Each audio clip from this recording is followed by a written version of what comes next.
Queerness in film have been hot topics of discussion for years. From cult classics with queer-coded characters to coming-out stories, queerness has had quite a place in film. But what is queer film? We asked around to try and find out what queer college-educated students think. I would define queer film as any kind of film that includes representation for like anyone falling under the LGBTQ plus umbrellas. I feel like queer film is any sort of film that has a sense of queerness to it. It doesn't have to be a queer actor, queer writer, queer premise if it has that sort of je ne sais quoi of queerness to it. Something it's very coded, but someone who is queer can pick up on it. I think that queer film is any film that brings about authentic representation for the queer community. I define queer film as something that represents my community and something I can watch and really resonate with and feel connected to. From our interviews, we found that there's a variety of ideas of what queer film is. While some thought of it as strictly coming out stories, others talked of their love of ambiguity as it came to queer characters. But we found that it was much more complex than just the actors and characters involved. What about the jobs of producers and directors that help make these films positive representation? This made us wonder, what do we want to see from queer film in the future? But before we can answer that, we have to look at what queer film has done so far. Our interviewees were able to place negative and positive representations of queerness. Positive ones being films that have constructed authentic and beautiful storylines, harmful ones being those that have pushed individuals further into boxes. However, when it came to identifying whether queer characters should be portrayed by queer actors, it got more complicated. 100%. I think that it's just like, obviously, like, come on. Like, I don't want to see a straight person, a straight girl playing a lesbian, if I'm being honest. Like, I feel like there's so many talented actors out there who share that same sexual orientation. So why don't they get the shot to play it, since it's like, they're playing themselves. Having a rule that queer people have to, or queer characters have to be played by queer people is kind of like saying that queer characters have to be played by out queer people, which then forces this culture of you have to come out in order to be accepted into the community, which has never really been true.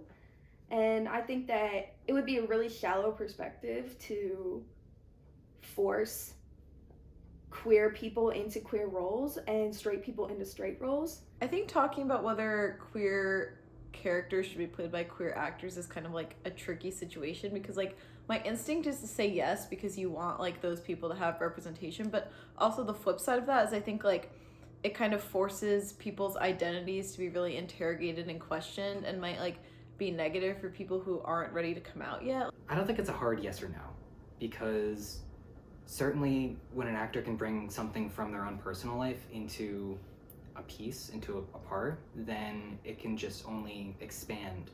But if an actor can't assume the role of someone who's queer, then they're not a good actor.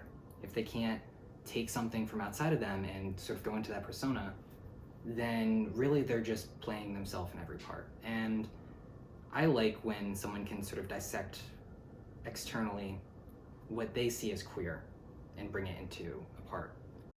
While representation of sexual orientation is a more complex situation, our interviewees had clear ideas about representation of gender identities. I think it's really important for like those people to be represented on the big screen like in who they are and like be authentic to the role that they're playing. So yeah, I think generally I think it's kind of like I feel kind of weird when like trans characters are played by like non-trans actors. I just feel like if you have an opportunity to give representation to a marginalized group, then like that representation should be given. I think it definitely depends, because there is such a spectrum of being trans, and also the whole fact that, you don't have to transition to be valid as a trans person. I think that as a society, we're not in a place yet where trans characters can be played by not trans people. I think that there's a lot of misconceptions around what it means to be trans, and there's so much nuance there that it requires a different understanding that's more integral. And I think, trans people, specifically trans women of color, are at such a risk, and they are held to such a different standard. They experience more violence than any other community, and I think that it's important that they have the opportunity to use their voice and tell the stories that they need and want to tell. We found that all our interviewees agreed very strongly on one key idea: authenticity.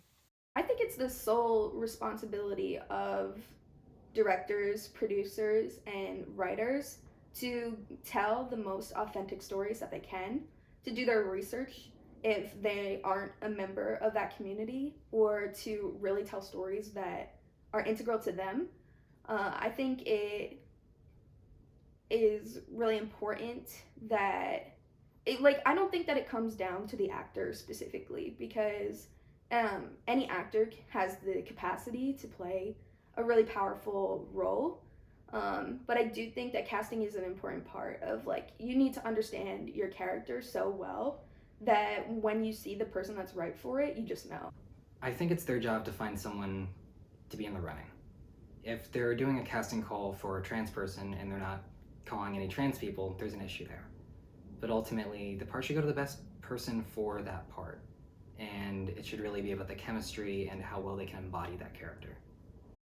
The main echo of all our interviews was that authenticity does not come down to actors, but rather the producers, directors, and writers in the construction of the films. So finally, what is next? I think I would like to move away from the coming out story. I think that we've seen so many powerful coming out scenes, but coming out is seen as a very cinematic moment, but in real life, it never ends. You know, you're always coming out to new people in your life. It's just kind of it becomes a part of who you are. Just a diversity of storylines. We've seen so many coming of age films. We've seen so many things dealing with heartbreak, with loss, with the AIDS epidemic, that I just want to see really weird storylines. Like Fire Island that came out last year with Joel Kim and that guy from SNL, Bone Yang. Yeah, it's queer joy. It's something that's just it's gay, and it's talking about a very gay topic, but it's not something that's really your typical go-to Hollywood, Disney, pull it out of the hat, this is what plot we're going with sort of situation. Well, first, I think just more of it. I don't think there's enough, queer film in the mainstream, and I don't think, even just, romantic comedies. I think we deserve to see more queer joy in films, and I don't think there's enough of that. It's great to have those, hard-hitting movies, like Moonlight and movies like that, but it's also important to just have those, kind of normal movies where queer people can see themselves, in the same kind of movies that straight people always get to have. I think what we've been talking about before is really the casting, you know what I mean, really getting people that are actually that sexual orientation and identify as that, and seeing them in the film. I mean, I would love that. I would love to see it. And thus we conclude. Queer film is about authentic representation of identities as brought forward not only by actors but also producers, directors, and casting agencies. We have seen many great coming-of-age films and coming-out stories, but queer joy is what many are longing for.